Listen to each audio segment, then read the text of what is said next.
Assalamualaikum warahmatullahi ta'ala wabarakatuh. Bismillahirrahmanirrahim. Alhamdulillahi rabbil alamin. Wassalatu wassalamu ala ashrafil anbiya'i wal mursalin.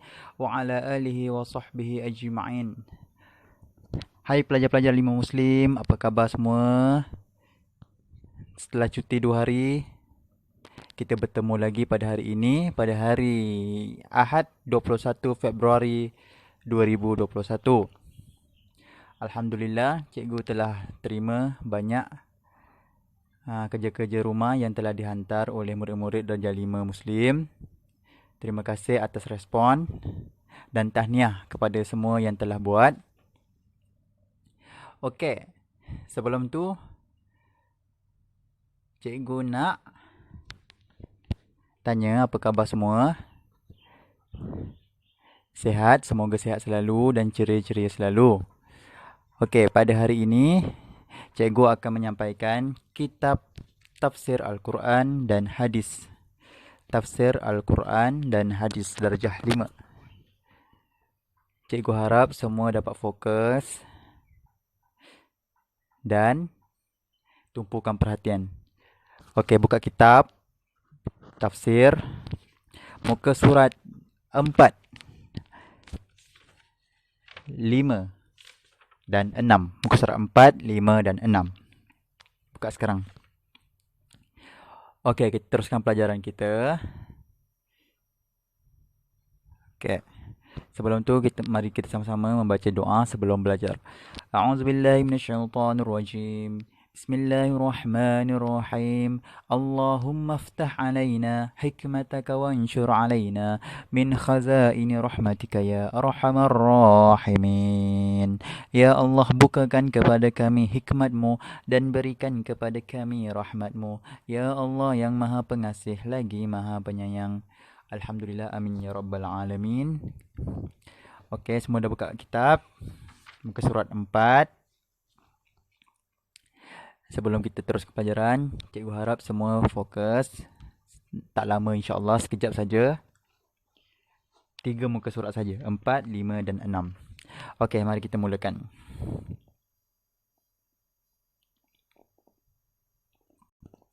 Pelajaran 1. Ini pertemuan yang kali kedua tafsir. Ini okey, tajuknya dakwah secara berhikmah. Sambungan kepada tajuk besarnya dakwah secara berhikmah. Minggu lepas kita dah belajar ayat Al-Quran dan terjemahannya, betul? Makna perkataan, sebab diturunkan ayat ini. Surah apa yang lepas? Surah An-Nahlu ayat 125. Sebab diturunkan ayat An-Nahlu, tafsirnya. Okey, tafsir ayat. Kita sambung pada tafsir ayat. Okey, 1. Pendekatan berdakwah. Kita akan belajar tajuk kecilnya, pendekatan berdakwah. 1.4.2. Kepentingan berdakwah. Berdakwah ni apa? Berdakwah ni mengajak orang kepada kebaikan. Itulah namanya berdakwah. Faham? Okey, apa dia punya kepentingan? Yang ke 1.5. Pengajaran ayat. Ayatnya ayat apa? Okey, Cikgu baca sekali ayatnya. Ud'u ila sabili rabbika bil hikmati wal mau'izatil hasanah wajadilhum billati hiya ahsan inna rabbaka huwa a'lamu biman dhalla an sabilihi wa huwa a'lamu bil muhtadin. Serulah ke jalan Tuhanmu wahai Muhammad dengan hikmah kebijaksanaan dan nasihat pengajaran yang baik, dan berbahaslah dengan mereka yang engkau serukan itu dengan cara yang lebih baik. Sesungguhnya Tuhanmu dialah jua yang lebih mengetahui akan orang yang sesat dari jalannya, dan dialah jua yang lebih mengetahui akan orang yang mendapat petunjuk. Macam mana kita nak berdakwah kepada orang secara berhikmah, secara bijaksana. Hikmah ni bijaksana. Okey, faham? Kita teruskan. Pendekatan berdakwah. Macam mana kita nak bagi dakwah kita tu lebih menarik. Macam mana kita nak dekat dengan orang untuk kita berdakwah. Okey, kita baca. Dalam usaha menyeru kepada agama Islam, Allah Ta'ala menerangkan cara berdakwah yang baik. Ialah 1. Dalam usaha menyeru kepada agama Islam, Allah Ta'ala menerangkan cara berdakwah yang baik. Ialah Satu, melalui cara yang penuh hikmah dan bijaksana. Melalui cara yang penuh hikmah dan bijaksana. Kita berdakwah tu dengan cara yang bijak. Jangan main hentam keromoh saja. Suruhan untuk berdakwah secara bijaksana bukan sahaja ditujukan kepada Rasulullah sallallahu alaihi wasallam. Bukan Rasulullah yang buat kerja tu, kita juga buat. Bahkan seluruh umat Islam berkewajipan untuk menjalankan usaha dakwah berpandukan contoh yang ditunjukkan oleh baginda. Muka surat 4. Lepas tu, seterusnya, Allah Ta'ala menerangkan bahawa petunjuk dan hidayah itu merupakan milik Allah. Okey. Yang kedua, memberi nasihat yang baik, menarik dan menyentuh jiwa. Menyentuh. Tu menyentuh jiwa bukan huruf apa tu? Hurufnya sebenarnya. Memberi nasihat yang baik, menarik dan menyentuh jiwa. Okey. Kita bagi nasihat tu dengan cara yang baik. Jangan nasihat yang suruh buat keburukan. Rasulullah sallallahu alaihi wasallam hanya berkewajipan untuk menyeru dan berdakwah. Tidaklah menjadi satu kesalahan kepada Rasulullah sallallahu alaihi wasallam dan begitu juga para pendakwah apabila orang yang diseru itu tidak menuruti nasihat dan petunjuk yang telah diberikan. Tugas kita nak berdakwah. Kalau orang tak terima, tak apa. Kerana Allah Ta'ala lah jua yang lebih mengetahui siapa daripada kalangan hamba-Nya yang akan terus dalam kesesatan dan siapa pula yang akan mendapat petunjuk dan hidayah. Kita tetap memberi nasihat kepada orang, berdakwah. Kalau dia tak terima, kita doakan semoga dia diberi hidayah oleh Allah. Kalau dia terima dengan dakwah kita, Alhamdulillah. Okey. Yang ketiga. Semoga mendapat petunjuk. Yang ketiga, berbahas atau menerangkan sesuatu dengan hujah-hujah yang tepat, bernas dan berkesan. Kita berbahas tu dengan hujah-hujah. Hujah-hujah ni maksudnya bukti-bukti daripada Al-Quran, daripada hadis. Kena cakap yang benda logik lah. Jangan merapu.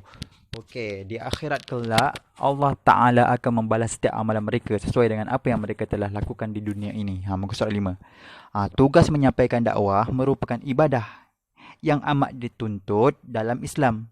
Allah Ta'ala telah berfirman dalam surah Ali Imran ayat 104 yang bermaksud, dan hendaklah ada di antara kamu satu puak yang menyeru berdakwah kepada kebajikan, mengamalkan Islam. Hendaklah satu puak tu, satu kumpulan tu kena seru dakwah kepada orang untuk mengembangkan Islam, untuk menyebarkan Islam dan menyuruh berbuat segala perkara yang baik serta melarang daripada perkara yang segala yang salah, buruk dan keji, dan mereka yang bersifat demikian ialah orang yang berjaya. Kalau kita berdakwah, kita adalah orang-orang yang berjaya berdakwah dan menghalang dari perkara-perkara mungkar.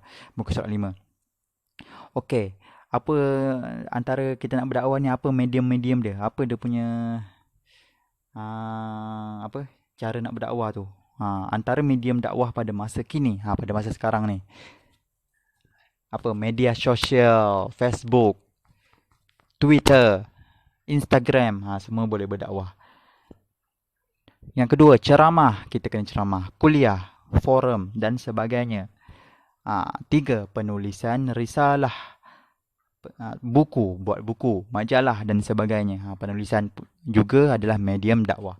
Yang keempat, aplikasi alat komunikasi. Aplikasi alat komunikasi ni maksudnya apps apa? WhatsApp, Telegram. Itu semua tempat untuk kita berdakwah secara mudah. InsyaAllah diberi kemudahan kepada semua. Okey, yang tajuk seterusnya, kepentingan berdakwah. Berdakwah ni penting tak? Apa kepentingan berdakwah? 1. Membimbing individu untuk mentauhidkan Allah. Kita dapat membimbing masyarakat untuk mentauhidkan Allah. Mentauhidkan Allah ni, kita mengesakan Allah. Suruh orang mengesakan Allah. Tidak sembah selain daripada Allah. 2. Memberi nasihat dan peringatan supaya beristiqamah. mengamalkan segala suruhan Allah Ta'ala dan meninggalkan yang dilarang. Kita beri nasihat untuk mengamalkan suruhan Allah dan meninggalkan larangannya. Ketiga, memberi dan memperelokkan akhlak terhadap Allah Ta'ala serta sesama makhluk. Untuk kita memperbaiki akhlak, tingkah laku kita. Yang keempat, membentuk dan mengukuhkan perpaduan dalam kalangan umat Islam. Kita nak mengukuhkan kesatuan kita. Tak nak Islam ni berpecah. Nak Islam ini bersatu.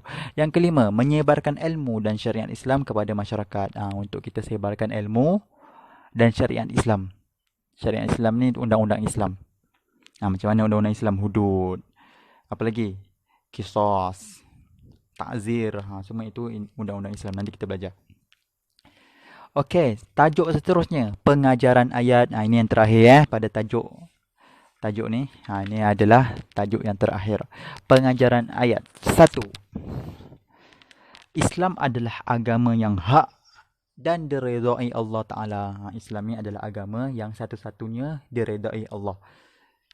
Sesiapa yang memilih selain daripada agama Islam, maka mereka telah memilih kesesatan yang jauh daripada rahmat Allah. Selain orang pilih selain daripada Islam, itu tidak diredai Allah. Islam adalah agama yang diredai Allah. Yang kedua, umat Islam wajib melaksanakan tuntutan berdakwah kerana agama Islam tersebar dan tertegak melalui dakwah yang berkesan. Orang Islam mesti melakukan dakwah supaya Islam ni dapat tertegak dan tersebar. 3. Umat Islam wajib melengkapkan diri dengan pelbagai ilmu dan kemahiran untuk digunakan pada jalan dakwah. Kita semua umat Islam wajib untuk melengkapkan diri kita. Kita kena mahir dalam segala apa-apa, media sosial, kuliah, penulisan. Kita semua kena kuasai. Ekonomi, semua kita kena kuasai supaya dapat kita berdakwah. 4. Kepelbagaian pendekatan dakwah boleh dilakukan, tetapi haruslah dengan cara yang bersesuaian dan bijaksana. Kita nak lakukan dakwah tu mestilah bersesuaian. Bukannya joget-joget, bukannya kita berdakwah dengan cara berjoget-joget. Itu tidak mengena dengan syariat. Mesti dengan jalan yang betul untuk kita berdakwah. Yang kelima, pengajaran ayat yang kelima. Hidayah itu adalah milik mutlak Allah Ta'ala. Umat Islam hanyalah melaksanakan kewajipan sebagaimana yang diperintahkan dan kemudiannya menyerahkan segalanya kepada Allah. Tugas kita hanyalah untuk berdakwah. Yang memberikan hidayah itu siapa? Memberikan hidayah bukan hidayah kakak awak ke adik awak, bukan. Hidayah ni adalah petunjuk daripada Allah. Dia Islam, dia jadi baik. Itu adalah hidayah Allah. Tugas kita hanyalah untuk berdakwah. Yang berhidayah hanyalah Allah. Yang keenam, dah habis dah. Okey. Seterusnya, aktiviti. Aktivitinya adalah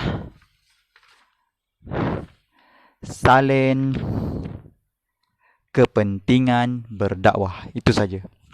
Salin apakah kepentingan berdakwah. Sekian. Lepas dah siap, hantar ke cikgu. Sekian, terima kasih.